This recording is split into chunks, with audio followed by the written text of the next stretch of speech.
Everyone knows that there is Fenway in the history department of Fudan University who constantly defends the history of Japanese aggression, saying that the Nanjing massacre was manslaughter, that the responsibility for the July 7th incident lies with us, and that we even initiated the war to resist US aggression and aid Korea. After being chased and beaten by patriotic netizens for a while, this guy is afraid to come out and jump, but there is no news of being investigated by the security department. Thinking about the large amount of public relations expenditures that the Japanese Ministry of Foreign Affairs spends every year, one can't help but breathe a sigh of relief. I hope that after the implementation of the new Anti-Espionage Act, we will check these elite experts and professors carefully. It really echoes the idiom that there is no unique coincidence. It is still Fudan University, and there is another Professor Fenya Jun.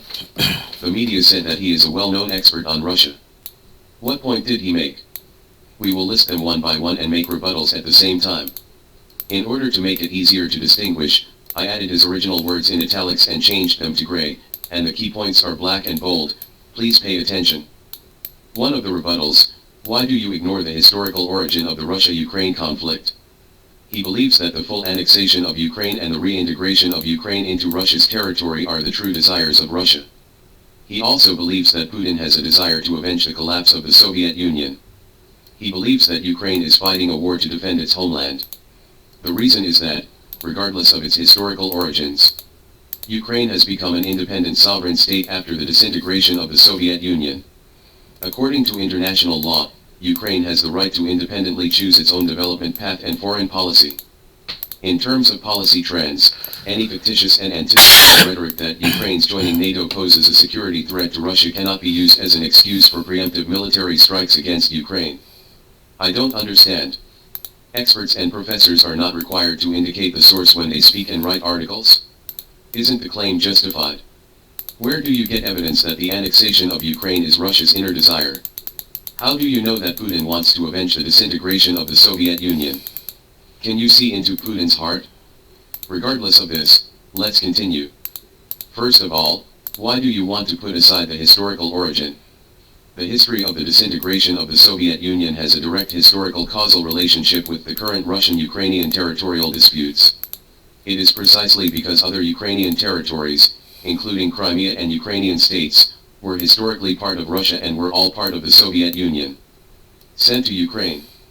After the disintegration of the Soviet Union, Russia also knew that it was not good to come back.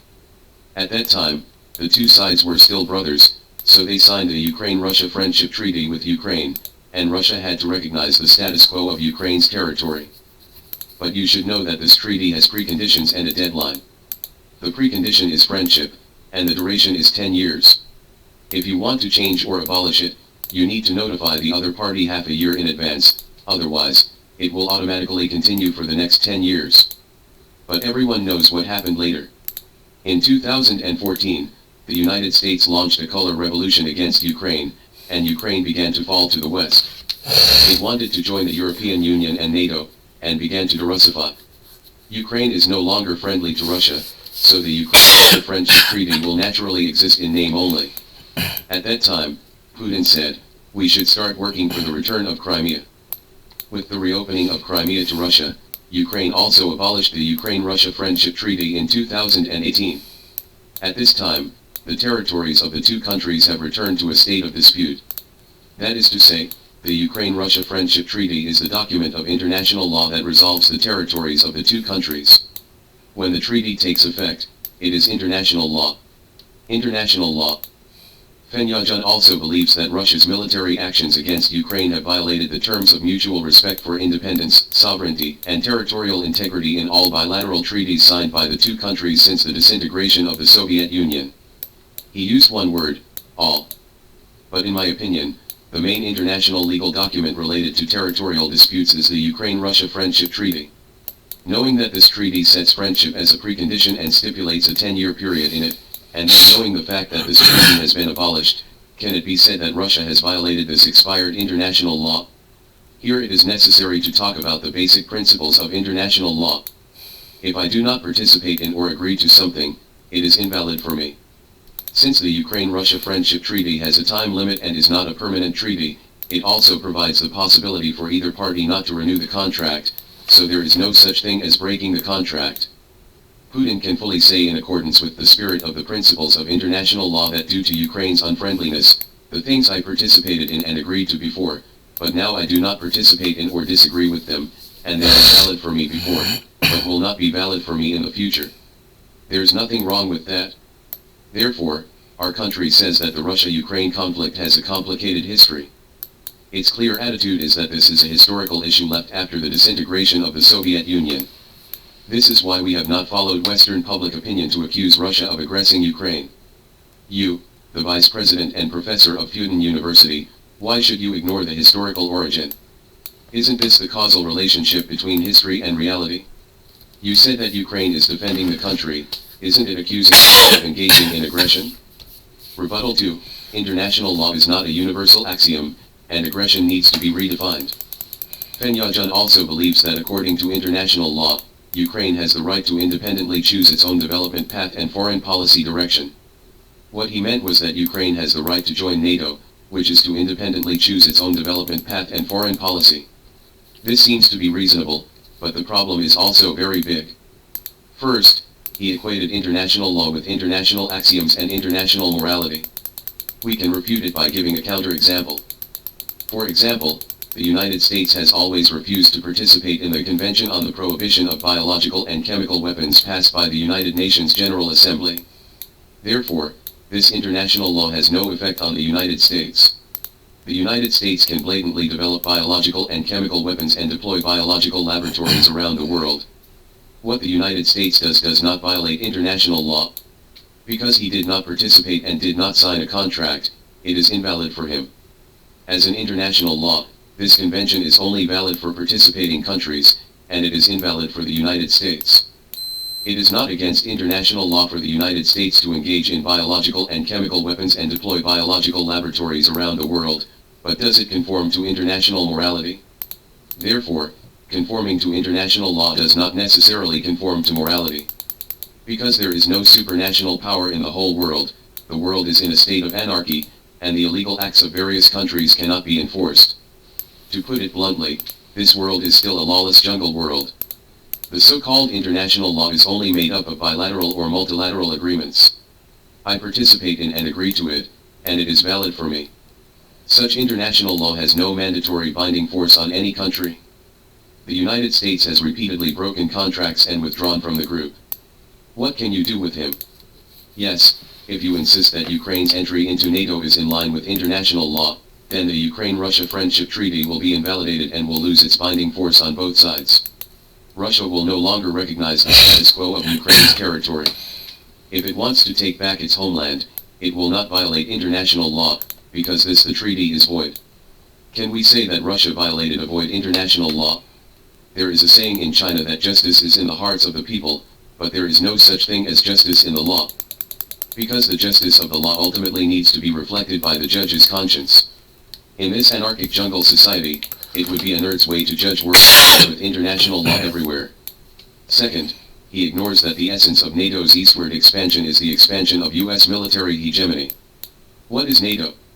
Some people defend NATO, saying that NATO is defensive in nature, which is pure nonsense. Is NATO's bombing of Yugoslavia's Kosovo war a defense? Is NATO's invasion of Iraq and Libya a defense? NATO is a naked military group and a tool of US military hegemony.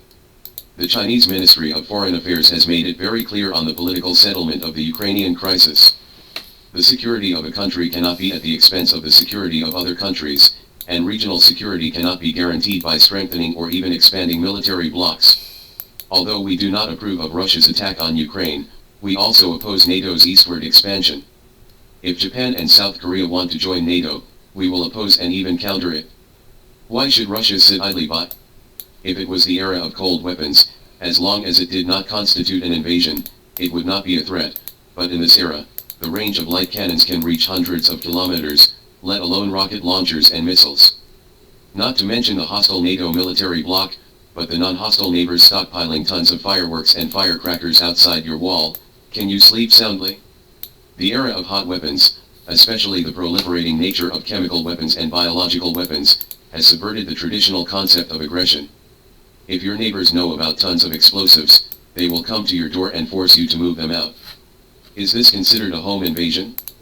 Therefore, don't use traditional territory-based aggression criteria to define war in the new era. Viruses can invade your country through migratory birds and bats and kill your people. It's so difficult that you can't take the initiative to take his creature's laboratory. It's not aggression if he puts a virus in his home to harm you, but it's aggression if you run over to destroy his biological laboratory. This Fen Yajun is also self-satisfied that he is able to laugh at Dujin in Russia, saying that his ideas are still in the 18th and 19th centuries, but I want to say that your understanding and definition of aggression standards are still in the era of cold weapons. Rebuttal 3, is it appropriate for you to say that Russia is a second-rate country? Fen Yajun also believes that today's Russia, in addition to strategic nuclear forces, has become a de facto second-rate country to a considerable extent. It can be said that Russia has no strength to shield China from wind and rain. Please pay attention to his keyword, second-rate country. He characterized Russia as a second-rate country, and then denied Russia's ability to shelter from wind and rain. When it comes to second-rate, he naturally has a first-rate standard in his heart. As the nuclear power of the 5 permanent members of the United Nations, Russia is a second-rate country in his eyes, so who is a first-rate country? Is it English or French? They are all slave countries of the United States. Is it more difficult than Russia's force? As members of NATO, they are not first-class countries, and they have no reason or obligation to shield China from the wind and rain, no matter in terms of geography or ideology. In fact, what kind of thinking is it to regard Russia as a second-rate country and look down on others? This is condescending hierarchical thinking, not egalitarian thinking. This kind of thinking will also divide people into 3, 6, and 9 classes in life, and only look up to the first rate, look down on the second rate, and even look down on the third rate. According to this kind of thinking, even Russia has become a second-rate country, so are Iran, Saudi Arabia, Brazil, and other developing countries that have established diplomatic relations with China still third-rate, fifth-rate, or even ninth-rate. Is it in line with our 5 principles of peaceful coexistence to look at international relations with such condescending and discriminatory thinking? Does it conform to the UN Charter and purpose of all nations, big or small, are equal? Ordinary netizens can say this.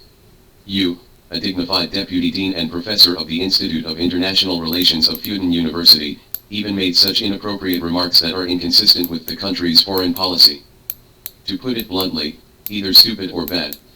Taishan does not hesitate to fight the soil, so it can become big, and the sea does not choose small streams, so it can become deep.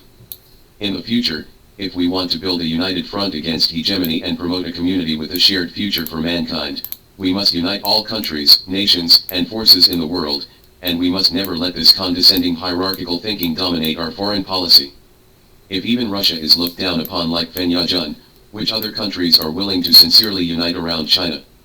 As for whether Russia has the strength to shield China from the wind and rain, I think this is a false proposition. Because Russia and China are back to back, this kind of geopolitics makes the Sino-Russian relationship itself a barrier to each other, and the Sino-Russian cooperation is at a high level of mutual trust.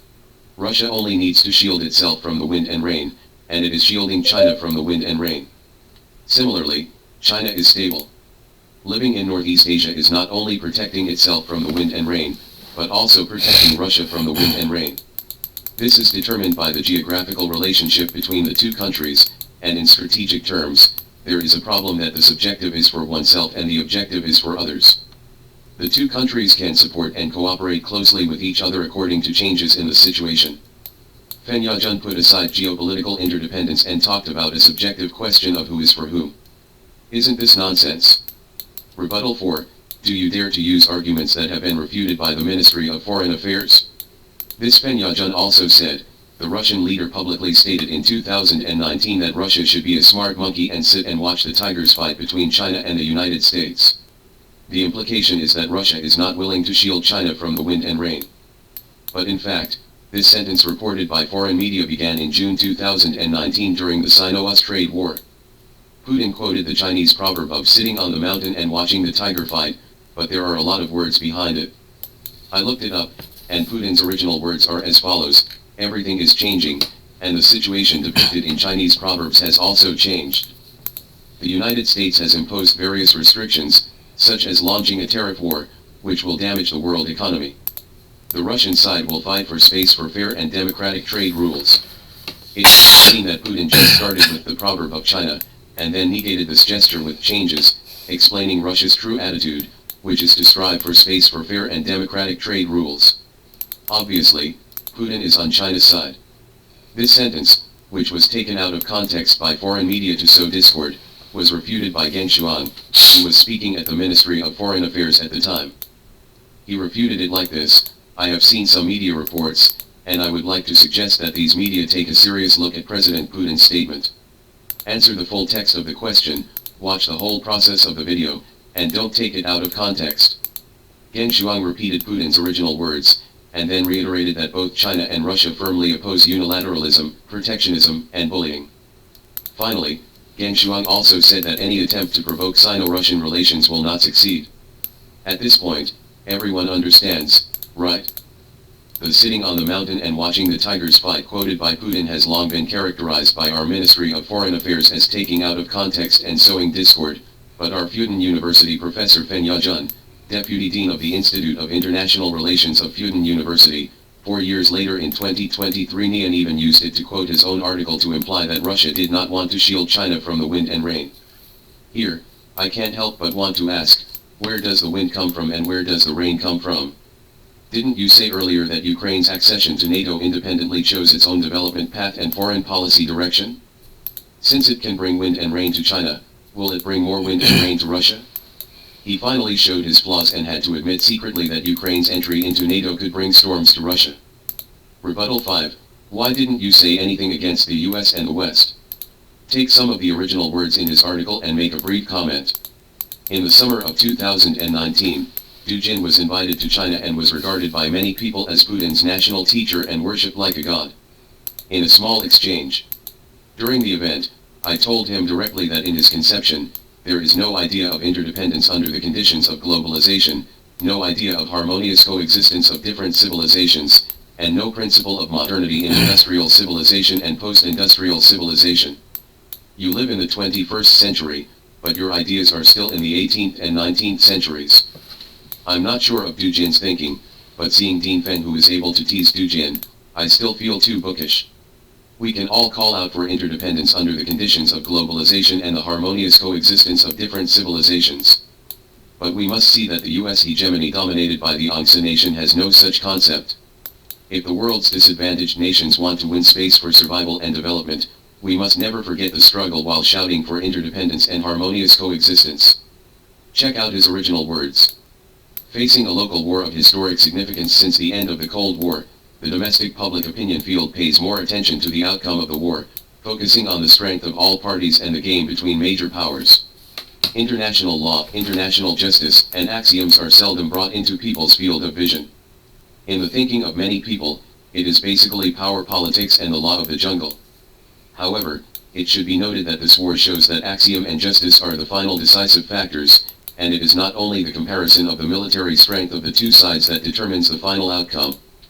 It can be said that many Chinese people have forgotten that Chairman Mao Zedong said in On Protracted War that it is not only the competition of military power that determines the final outcome of a war, but also the competition of political power and economic power, which depends on the nature of the war.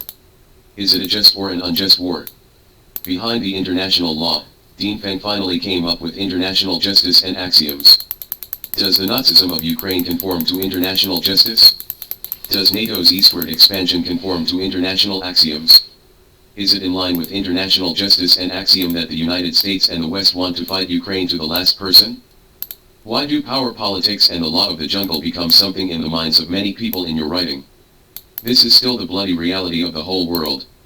What is astonishing is that he even quoted Chairman Mao's On Protracted War to add some red to his article, but the whole article did not contain any words of struggle with American hegemony, nor did he have any views against NATO's eastward expansion. The slightest criticism of the Nazism of Ukraine. Rebuttal 6. Why are you worried that the United States and Europe will transfer their dissatisfaction with Russia to China? Dean Feng said at the end of the article. In terms of Sino-US Russian relations, the current U.S. strategy toward China consists of 3 dimensions: cooperation, competition, and confrontation. Correspondingly, the United States positions China as a trinity of partner, opponent, and enemy, not just an enemy. China has not invaded other countries, and its international image is different from that of Russia. Russia's frequent use of war to subvert the regional and international order has caused many countries, including the United States, to confront it. Under such circumstances, we must see the space for flexibility in the three dimensions of U.S. relations with China. We cannot simply think that China and the U.S. are already sworn enemies. The principle promotes the United States and China to communicate to each other to jointly expand cooperation, control competition, and avoid confrontation, so that Sino-US relations can return to the right track as soon as possible.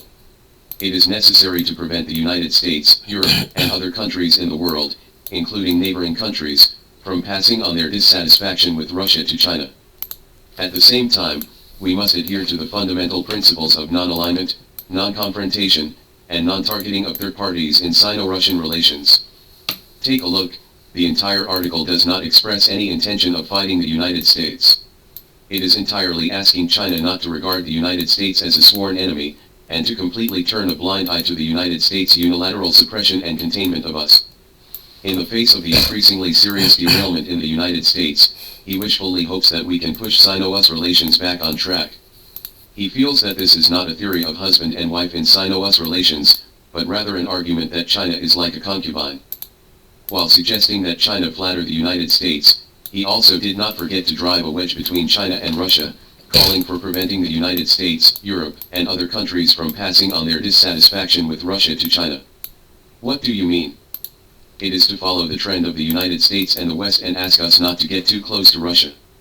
For a second-rate country, Russia, it will make the first-rate countries such as the United States and the West even more dissatisfied with us. It is not worth it. Listening to this tone, it's like spreading a message for the United States and the West. If you want to say that this is not sowing discord, what is still sowing discord?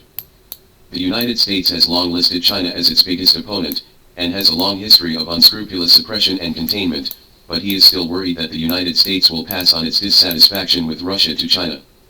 Why are you so obsessed with how to satisfy the United States? The United States has long been dissatisfied with China's rise. Are you afraid that he will pass on some dissatisfaction with Russia? The signboard of Fudan University, the dean of the International Research Institute, and the status of a Chinese professor make this article wear an academic cloak.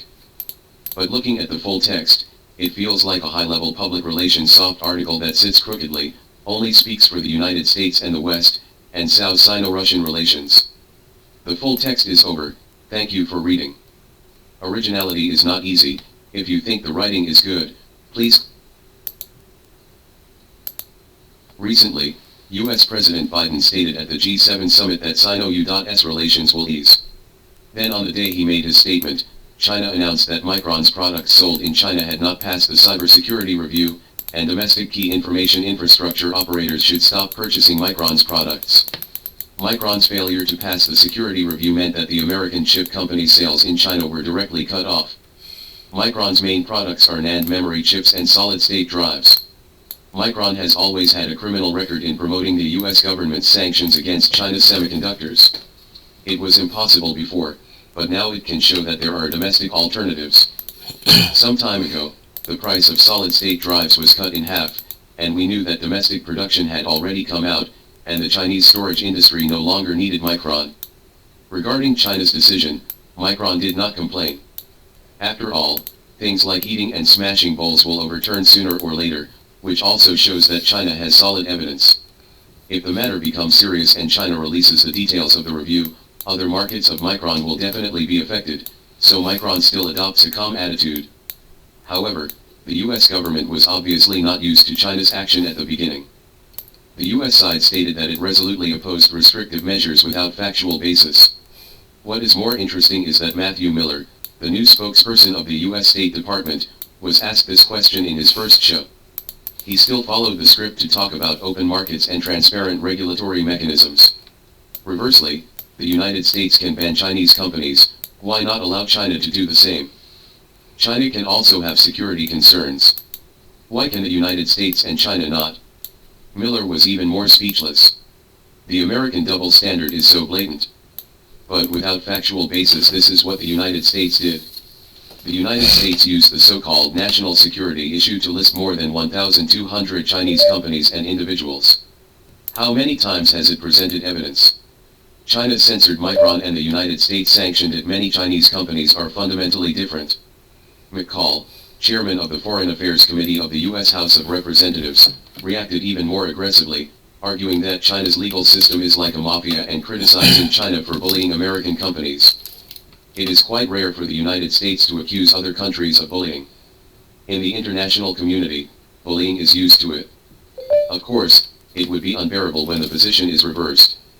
It can only be said that the United States is so aggressive, and it is still not used to being counterattacked by its opponents. It is worth noting that when the results of the Micron review came out, the CEO of NVIDIA also quickly expressed his appeal that the Biden administration would cancel the export control of semiconductors to China. There is only one Chinese market in the world, which cannot be replaced.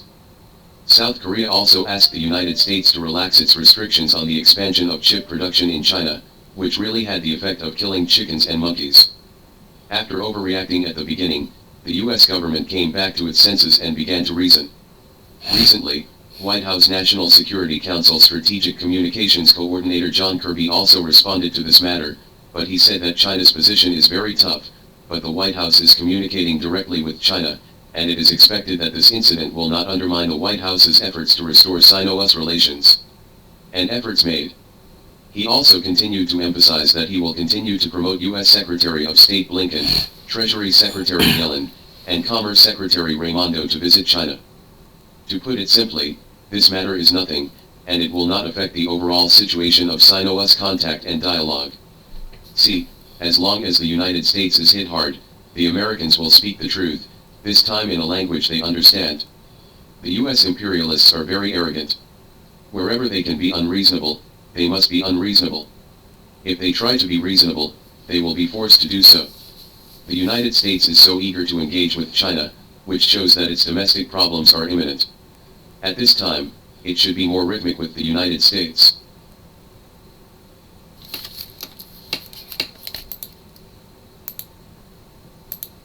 On May 29, the U.S. Department of Defense stated that China rejected the U.S. proposal to hold a meeting between the two defense ministers in Singapore. On May 30, the U.S. Indo-Pacific Command issued a statement accusing Chinese fighter jets of intercepting U.S. reconnaissance planes in an unprofessional manner over the South China Sea. On May 31, military experts said in an interview that this is a routine used by the U.S. and its allies to preset the topic before the fragrance meeting and feed the U.S. defense chief's speech as an example of accusing China. Why do military experts dare to say so swearingly? Because according to relevant reports, the Chinese J-16 fighter jets flew in front of the U.S. military aircraft, and the U.S. military aircraft wobbled because of the tail airflow of the Chinese J-16 fighter jets, causing the so-called American interception by the Chinese J-16 fighter jets. Isn't this a technical problem of the American military pilots themselves? Otherwise, the United States did it deliberately, in order to touch porcelain. Think back to the beginning of the year. The U.S. also claimed that the Chinese Navy's J-11 fighter jets made unsafe flight maneuvers against the U.S. Air Force's RC-135 aircraft.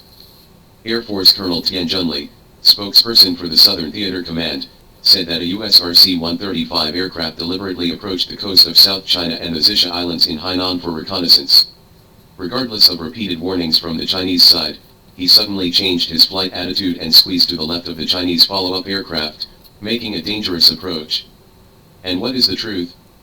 The Chinese pilots acted in accordance with laws and regulations, and operated in a professional manner, fully reflecting the Chinese military's responsible attitude towards regional security and the safety of front-line personnel. In other words, the U.S. is deliberately misleading public opinion and turning black and white, and it can be said that it is completely inverting, because it is clear at a glance who is deliberately spying and who has evil intentions. However, China will not allow the U.S. military to spread rumors and cause trouble every time, and there are times when it is actually provocative.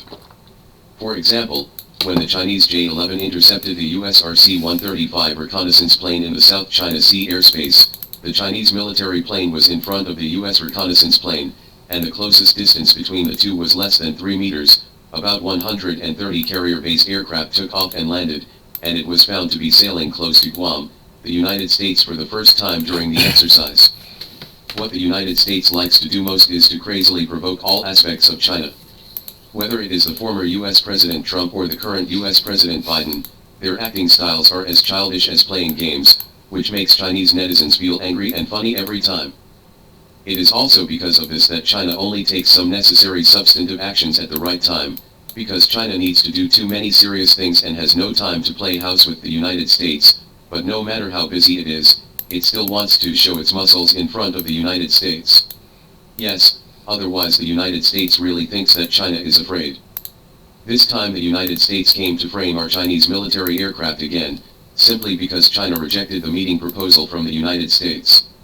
The United States has to get used to it, and this kind of rejection will become more and more